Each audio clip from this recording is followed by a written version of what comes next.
who need food, medicine, and even shelter sitting on the roadsides with rain pouring on them mercilessly.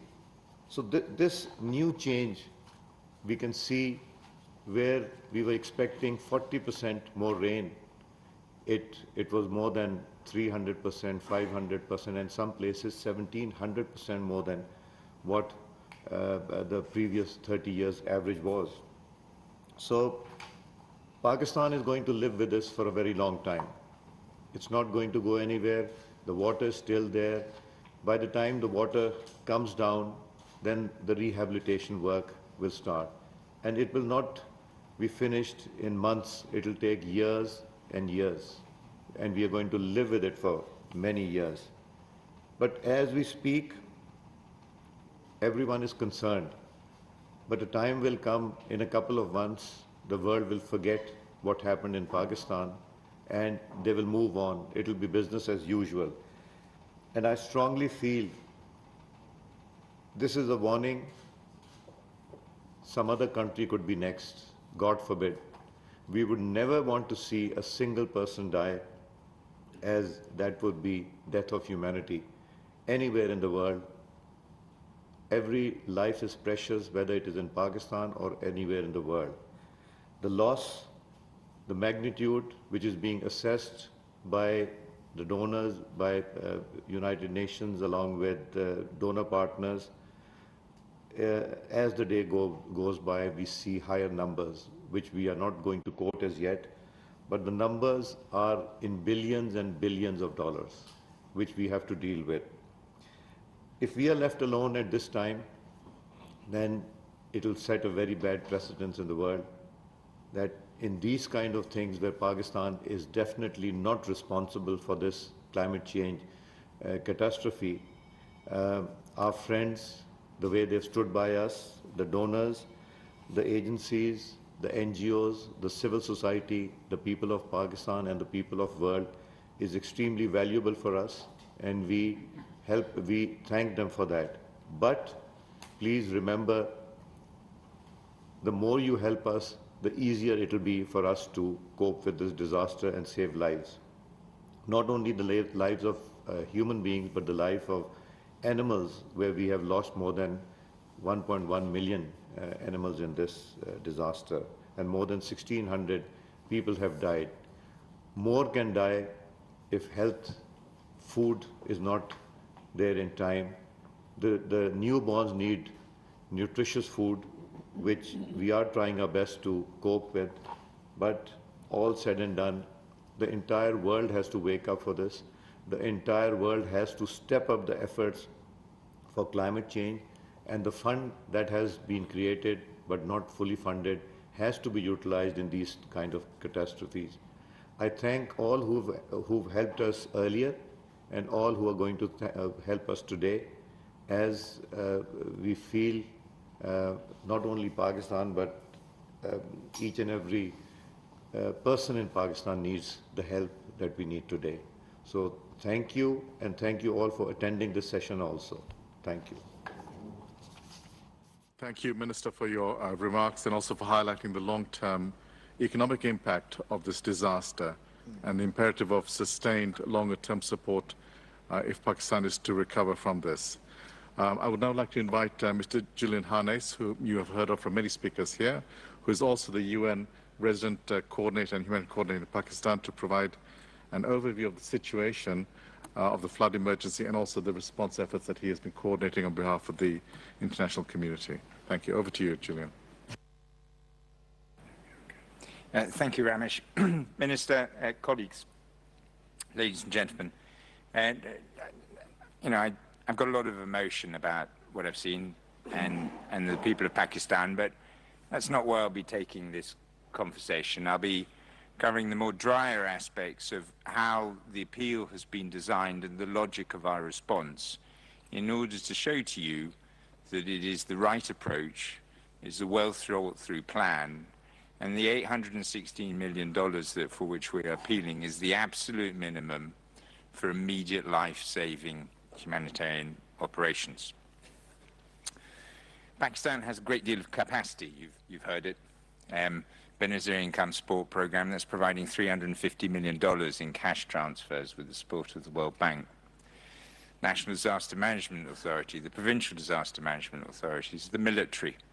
And then the philanthropy and the people of Pakistan are all doing significant response. So we've analysed that to see what they're doing. And then we've had a certain humility in understanding that our international contribution, thanks to your support through our organisations, is about maybe 20% of the overall response.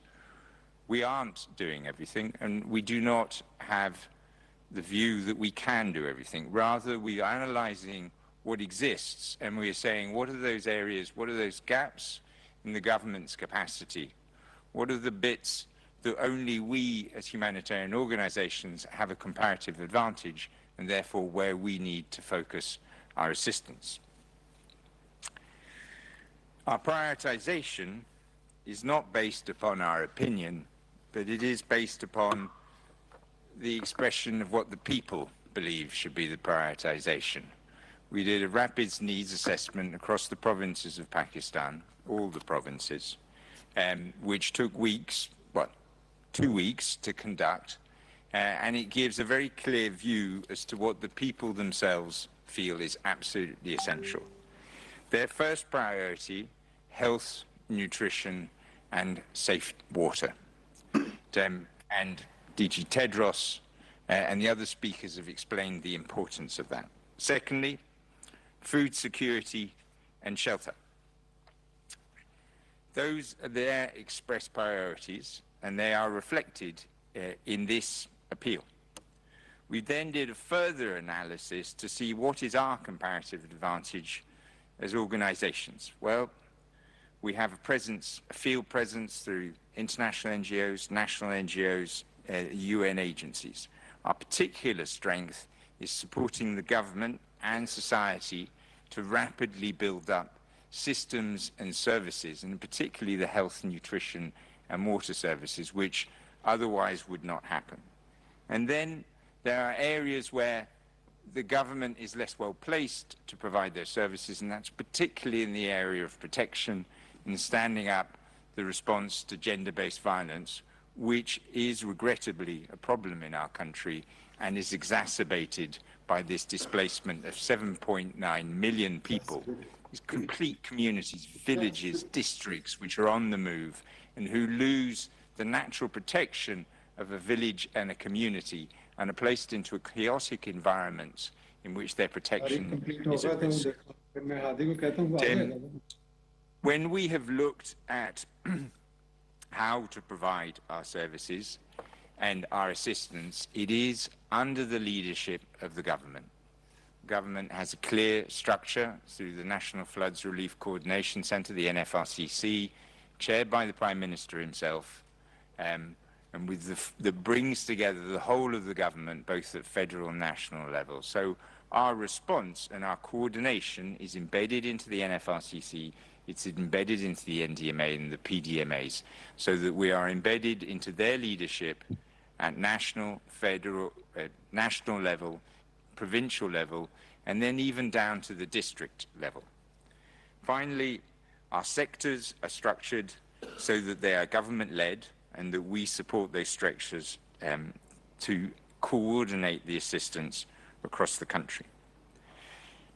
In this document, you will find very little reference to rehabilitation and reconstruction and recovery, and that is designed to be that way because there will be later this year an internationally supported reconstruction conference. And so that gives us down to this last $816 million. We've removed duplication, we've removed reconstruction, we've prioritized based on what the people say is important and what we as professionals know to be the case. This is the absolute minimum to avert the loss of lives in the coming days. We need all of these funds, and we need them quickly. Thank you. Thank you very much, Julian, for your remarks. Last but certainly not least, I would like to invite Ms. Inga Ashing, CEO of Save the Children International, to share some remarks and reflections on behalf of the Pakistan Humanitarian Forum. The floor is yours, Inga. Thank you very much. I would like to start by thanking the government of Pakistan and the United Nations for the organization of the briefing on the Pakistan flood response. I'm speaking to you today on behalf of the Pakistan Humanitarian Forum, which represents NGOs working in Pakistan, including Save the Children. As in many crises, national NGOs and international NGOs are at the forefront of the humanitarian response, and I would like to share with you the NGO views on the flood response. Firstly, I would like to acknowledge the incredible efforts of the Pakistan government to respond to the devastating climate disaster that has hit their country and the humanitarian crisis that is now unfolding. We also stand in solidarity with the efforts of Pakistani aid workers and the millions of affected adults and children who